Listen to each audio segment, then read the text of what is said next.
The desperate call of the galaxy trembled as the ancient void hunters emerged from dark space after 1,000 years of silence.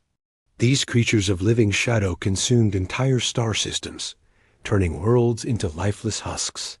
The Galactic Council, made up of 12 advanced alien races, watched in horror as their most powerful fleets were destroyed within hours. Captain Rex of the human diplomatic vessel Pioneer received the emergency transmission while patrolling the Outer Rim. The message was brief, but carried the weight of billions of lives. Emergency Protocol 7. All species must contribute their strongest forces. The Void Hunters have returned. The Council had always looked down on humanity. They called them the Young Ones, or the Crude Fighters, because humans had only joined the galactic community 50 years ago.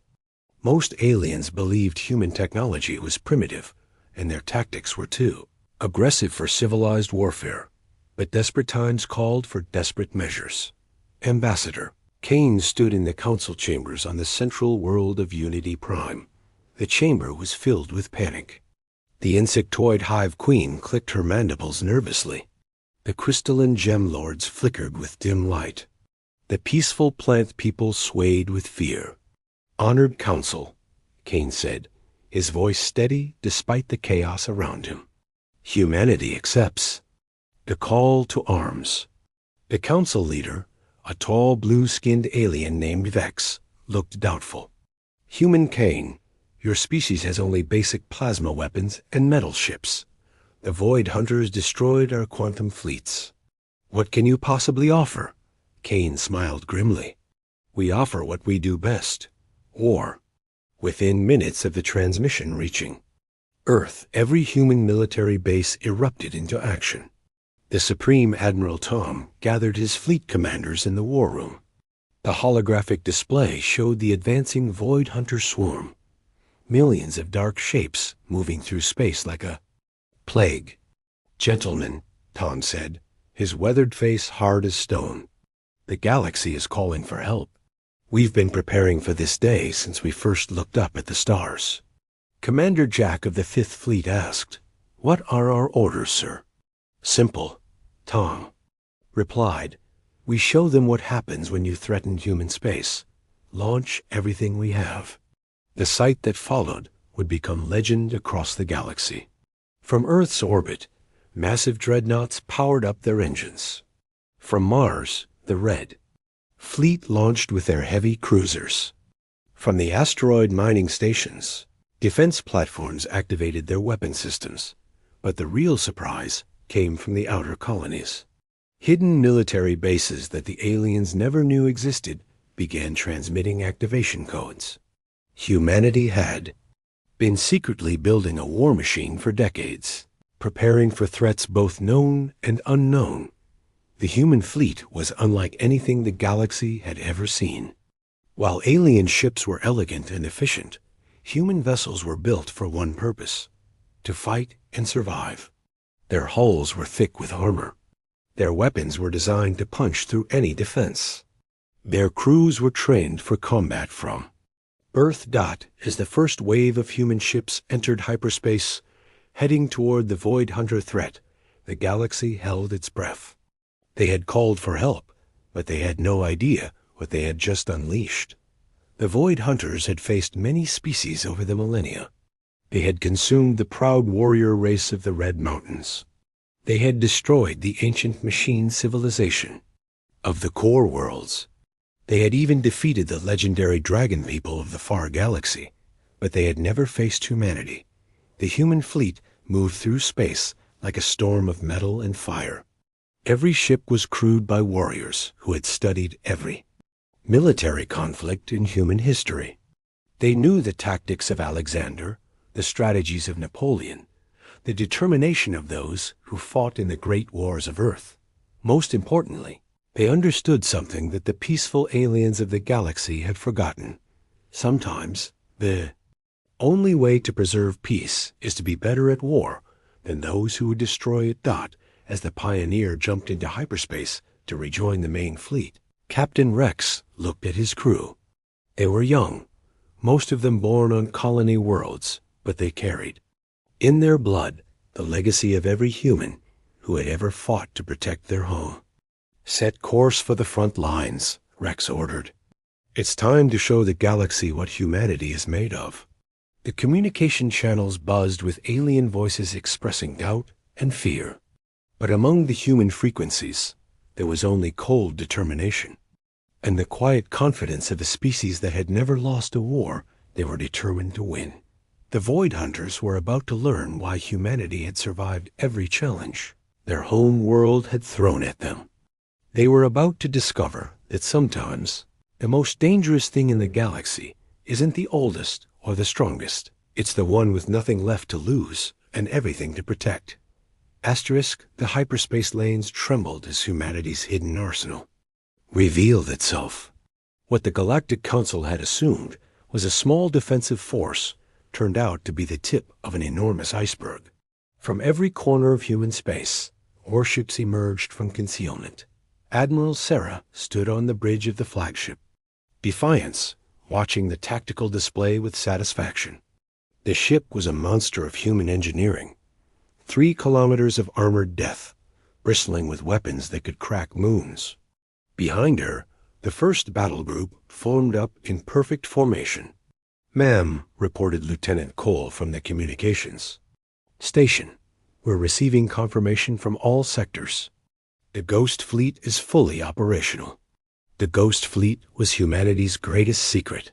For 30 years, they had built ships in hidden shipyards, trained crews in secret facilities, and prepared for the day when Earth itself might be threatened. The peaceful aliens of the galaxy had no idea the humans had been expecting something like the Void Hunters all along. Commander, Lisa of the stealth cruiser Shadow transmitted her report. "Recon complete, Admiral. The Void Hunters are moving in 3 massive waves. First contact with alien fleets in 18 hours. What the aliens didn't understand was that humans had been studying warfare for thousands of years. Every battle, every strategy, every innovation had been preserved and improved upon. While other species had grown soft in times of peace, humanity had remained ready for war. The Void Hunters were unlike any enemy the galaxy had faced. They were creatures of pure darkness, each one the size of a small moon. They moved through space like living ships, consuming energy and matter to grow stronger. Their touch could drain the life from entire planets. But humans had faced monsters before. General Mike coordinated the ground forces from the military station on Europa. All Marine divisions report ready for deployment. If these things try to land on any human world, they'll find out why we don't surrender. The human military doctrine was simple. Overwhelming force applied with precision and speed. While aliens preferred elegant solutions and minimal casualties, humans understood that sometimes the fastest way to end a war was to make it too costly for the enemy to continue. Captain Anna of the destroyer Relentless studied the intelligence. Reports: the Void Hunters had destroyed 12 alien fleets in the past week. Each time, the aliens had tried to negotiate to find a peaceful solution to minimize damage to their beautiful ships. "They're thinking like civilians," Anna muttered to her tactical officer. "They're trying to preserve their equipment instead of destroying the enemy." The difference in military philosophy was stark. Alien ships were works of art designed to last centuries and avoid damage. Human ships were weapons designed to fight until they couldn't fight anymore, then keep fighting anyway.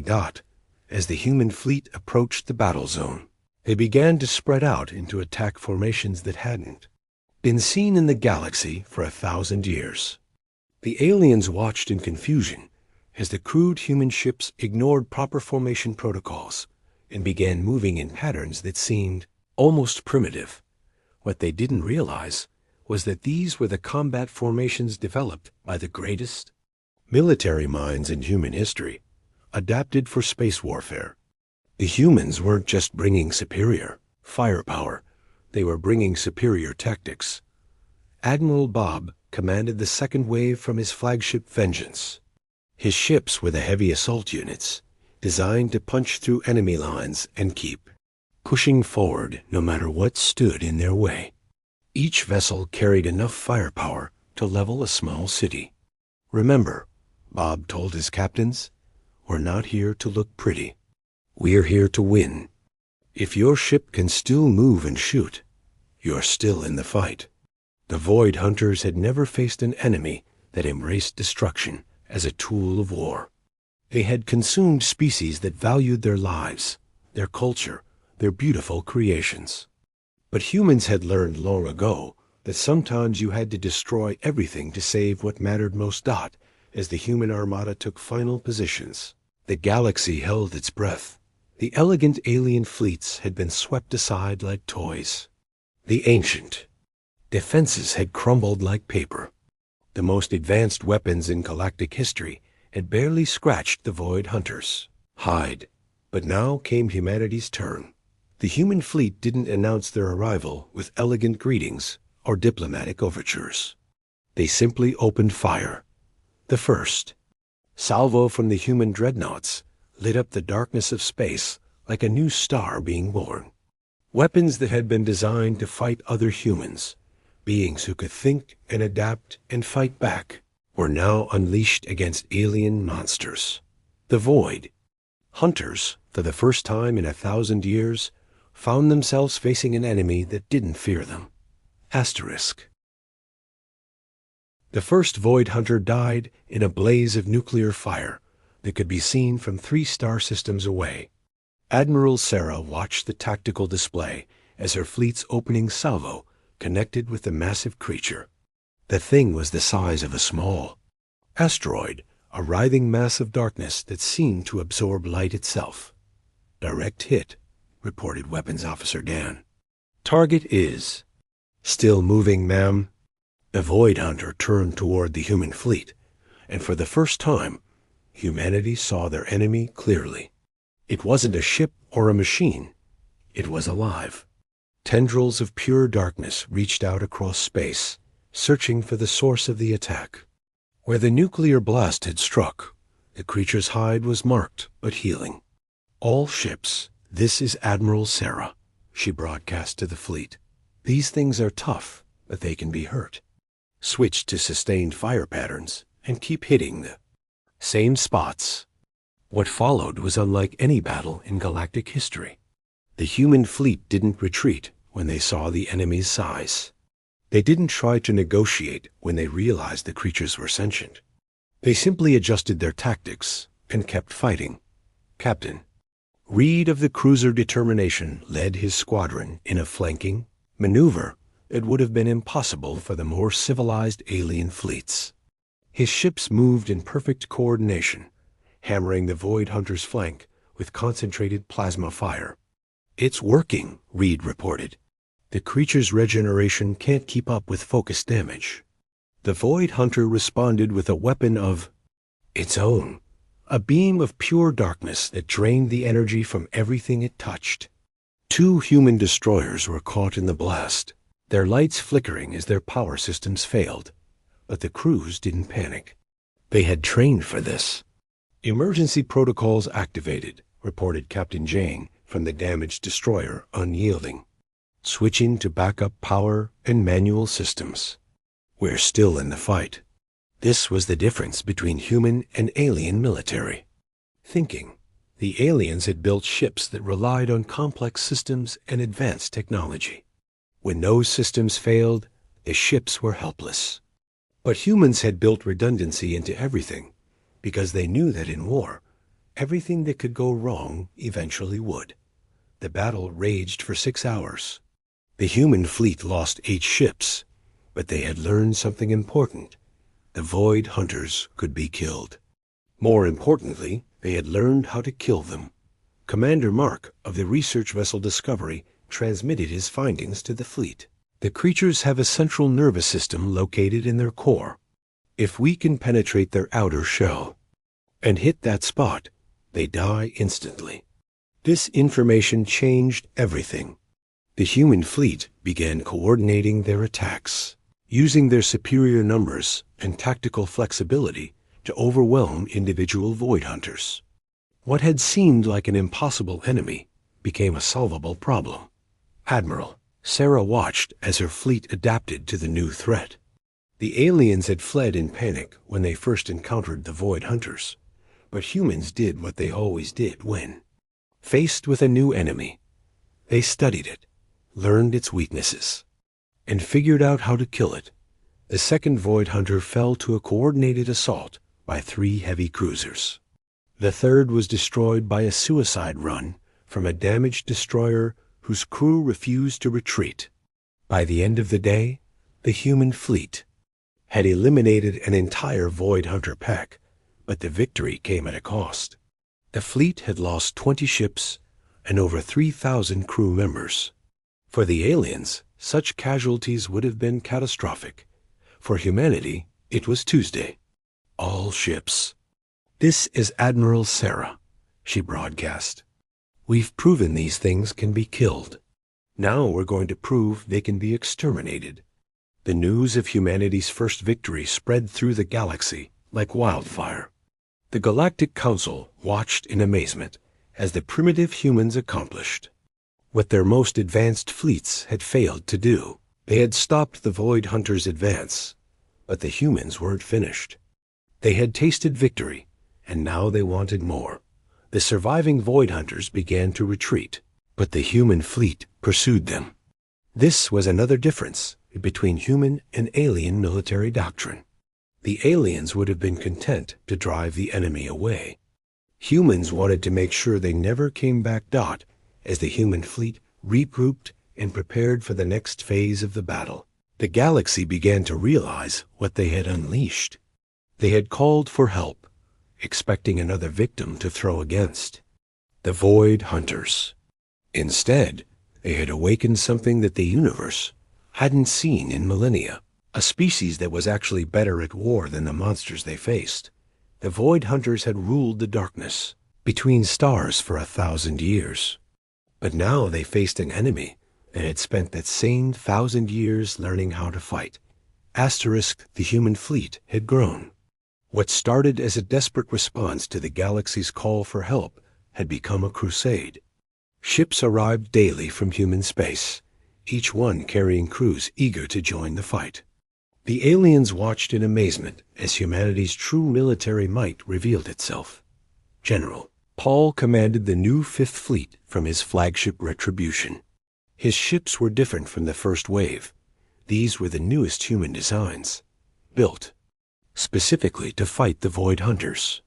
Where the first fleet had adapted existing weapons, these ships were purpose-built for monster hunting. The intelligence was correct, Paul reported to Admiral Sarah. The void hunters have a hierarchy. Kill the large ones, and the smaller ones become confused and easier to eliminate. The human strategy was evolving. They had learned that brute force alone wasn't enough. They needed to be smart about how they applied it. The result was a new type of warfare that combined human aggression with tactical precision. Captain Helen of the new battleship Devastator led her squadron against a void hunter nest. The creatures had gathered around a dying star, feeding on its energy to grow stronger. What they didn't expect was humanity's willingness to destroy the star itself. "Stellar torpedo armed and ready," reported her weapons officer. "Fire," Helen ordered without hesitation. The weapon that followed was a masterpiece of human engineering, a device that could destabilize a star's core, causing it to collapse prematurely. It was a weapon of such devastating power that the peaceful aliens of the galaxy had never even imagined it. The star died in a supernova that incinerated everything within a light year. The void hunter nest was completely destroyed, along with the star system itself. To the aliens, it seemed like madness. To humanity, it was simply war. "Confirmed kills on 37 void hunters," Helen reported. "The system is clear." This was the moment the galaxy truly understood what they had unleashed. Humans weren't just willing to fight the void hunters. They were willing to burn down the universe to win. The void hunters began to change their tactics. They had faced countless species over the millennia, but never one that seemed to enjoy destruction as much as they did. For the first time in their existence, they began to feel something they had never experienced before: fear.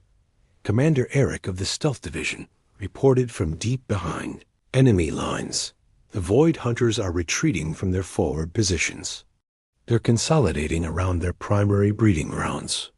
The human response was swift and merciless. Instead of celebrating the enemy's retreat, they saw it as an opportunity to strike at the heart of the Void Hunter Empire. Fleet after fleet poured into the dark regions of space where the creatures had hidden for centuries. What they found there defied imagination. The Void Hunters had built a massive complex around a black hole, using its energy to spawn new generations of their kind.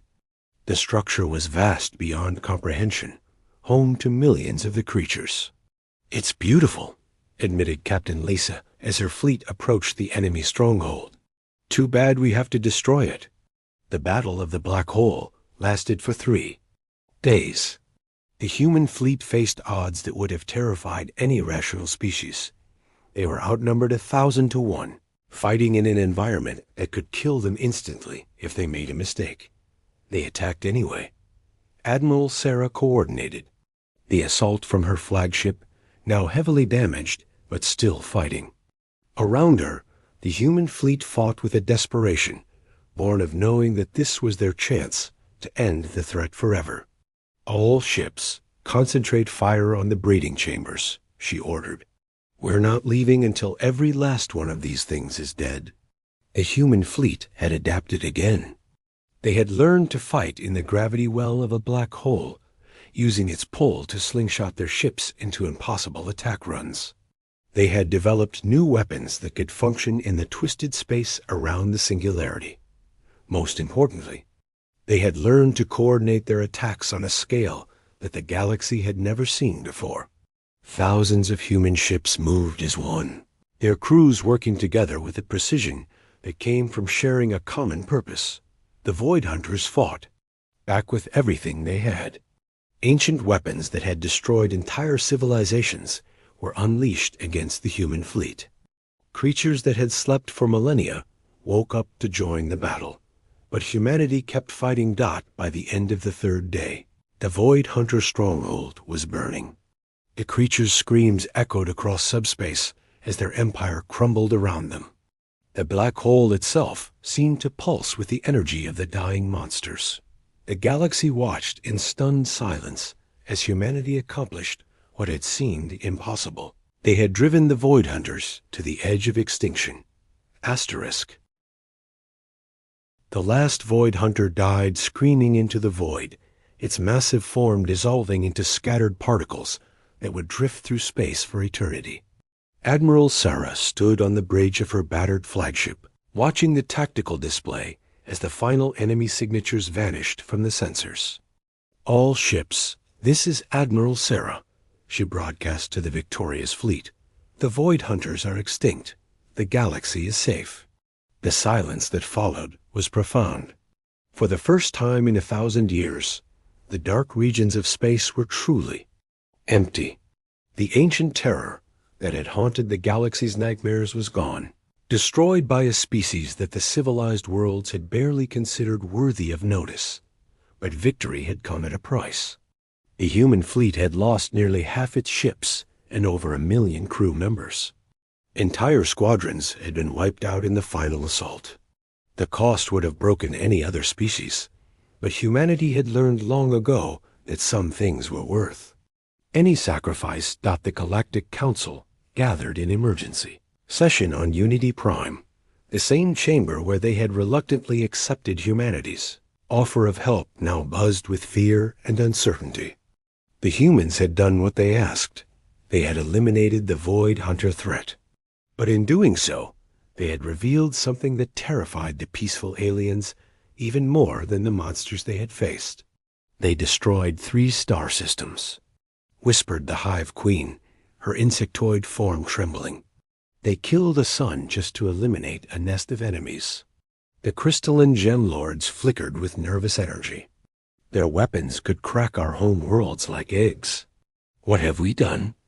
Ambassador Kane stood before the council, his uniform marked with the dust of battle. He had fought alongside the fleet, leading diplomatic missions to coordinate with alien forces. He had seen the war from beginning to end, and he understood what the aliens were feeling. "Honored Council," Kane said, his voice carrying the weight of humanity's victory. "You called for help, and we answered. The threat is gone. Council." Leader Vex, his blue skin pale with fear, spoke carefully. "Human Kane, your species has shown capabilities that we did not expect.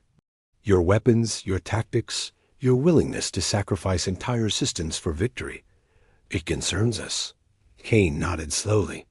"You're afraid of us?" "Yes," Vex admitted. "We are." The honesty was refreshing. Kane had expected this moment from the beginning.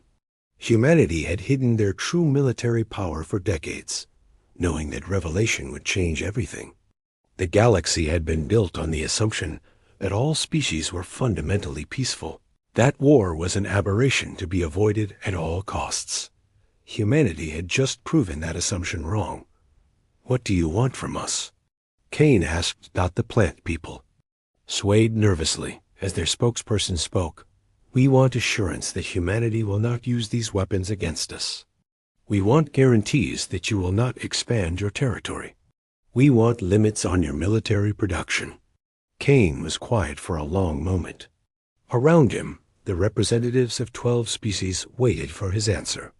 These were the same aliens who had looked down on humanity for 50 years, who had treated them as crude barbarians unworthy of respect. "No," Kane said simply. The chamber erupted in panic. The aliens had expected negotiation, compromise, the civilized discussion of terms. They had not expected a flat refusal. "You cannot simply refuse," Vex protested. "The galaxy must have security. There must be balance." Kane's smile was cold. The galaxy had security. It was called the Void Hunters. They kept everyone so afraid that nobody bothered to build real weapons or train real soldiers. That security almost got everyone killed. The truth hung in the air like a weapon. The peaceful civilizations of the galaxy had been living in a bubble, protected by distance, and luck from the real dangers of the universe. The Void Hunters had been the price of that peace, and when they had finally come to collect, the galaxy had been helpless. "Humanity will not be restricted," Kane continued. "We will not be limited. We will not be controlled. We will defend ourselves and our allies, and we will be prepared for whatever comes next." The aliens realized they had a choice to make. They could try to force humanity to submit, knowing that they lacked the military power to enforce their will. Or they could accept the new reality, that the galaxy's most powerful military force belonged to the species they had underestimated. The vote was unanimous. The Galactic Council would not attempt to restrict humanity's military capabilities. As Kane left the chamber, he reflected on the irony. The aliens had called for help, and humanity had given it to them. But in saving the galaxy, they had also conquered it. The age of peaceful cooperation was over. The age of human dominance had begun. 6 months after the last Void Hunter fell, the galaxy had settled into an uneasy peace. Human ships patrolled the outer rim, their crews vigilant for any sign of new threats. The other species had learned to live with the knowledge that their protectors were also their potential conquerors. Admiral Sarah, now promoted to Supreme Commander of Galactic Defense, reviewed the intelligence reports from her new headquarters. On the fortress world of Haven, the humans had built it in the ashes of the Void Hunter stronghold, a massive military complex that could coordinate the defense of the entire galaxy. The Helix Nebula expedition has found evidence of another threat, reported Colonel James, her intelligence chief. Something called the Star Devourers. They're 3 galaxies away, but they're moving in our direction. Sarah nodded grimly. She had expected this. The universe was vast and full of dangers, and humanity had learned that peace was always temporary. The Void Hunters had been just the beginning. "Begin preparations for Deep Space Fleet," she ordered. "If these star devourers are coming, we'll meet them in the void between galaxies." The human military had evolved since the Void Hunter War. They had learned to fight in environments that would kill normal humans, to coordinate attacks across impossible distances, to destroy threats before they could threaten the galaxy. Most importantly, they had learned that the best defense was always a good offense. On Earth, the news of the new threat was met with the same calm determination that had characterized humanity's response to the Void Hunters. The species that had once been dismissed as primitive barbarians had become the galaxy's appointed guardians, whether the galaxy wanted them or not. President Wilson addressed the United Earth Assembly with characteristic directness. "We have received intelligence of a new threat approaching our galaxy. We will deal with it as we have dealt with all threats, completely and permanently." The alien worlds watched the human response with a mixture of fear and admiration. They had wanted protection, and humanity had given it to them. But the price was higher than they had imagined. The Galactic Council had been restructured. The old system of equal representation had been replaced with a new hierarchy. Humanity held the permanent chairmanship of the Defense Committee, with veto power over any military decisions. The other species could govern themselves as they chose, but when it came to protecting the galaxy, humans had the final word. Ambassador Kane, now serving as humanity's representative to the galaxy, presided over the council with the same calm authority that had characterized his species' approach to war. He was fair but firm, listening to alien concerns while never compromising on matters of security. The Centauri Republic requests permission to establish a new colony in the Vega system, announced the insectoid representative. "Granted," Kane replied, "provided they accept a human garrison for protection." This was the new reality. The aliens were free to pursue their peaceful goals, but they did so under the watchful eye of human protectors. It was a benevolent dictatorship, but it was still a dictatorship. Not everyone was happy with the arrangement. The Resistance, a coalition of species that resented human dominance, had begun launching small attacks against human installations. They were quickly and brutally suppressed, but their existence proved that the galaxy's new order was not universally accepted. Captain Anna, now commanding the counterinsurgency forces, reported to Admiral Sarah, "The latest resistance cell has been eliminated." Their leader claimed they were fighting for galactic freedom. Sarah's expression was hard. Freedom to be defenseless against the next threat? Freedom to watch their worlds burn while they debate the proper response? They can have their freedom when they can defend it themselves. The human fleet had grown beyond anything the galaxy had ever seen. Battle stations orbited every major world. Fast attack squadrons patrolled the trade routes. Deep space monitors watched for signs of new threats from beyond the galactic rim. But the most important change was in humanity itself. The species that had once been confined to a single star system now saw the entire galaxy as their responsibility. They had become the guardians of 1 trillion lives, the protectors of 1,000 worlds. The weight of that responsibility was enormous. But humanity had proven they could bear it. They had faced the darkness between stars and won. They had stared into the abyss and made it blink first dot as Admiral Sarah prepared for the next war. She reflected on how far her species had come. 50 years ago, they had been the newcomers, the primitives, the ones who didn't understand civilized behavior. Now they were the ones who kept civilization alive. The galaxy was safe, whether it wanted to be or not. And if new threats emerged from the darkness, humanity would be ready to meet them. Asterisk.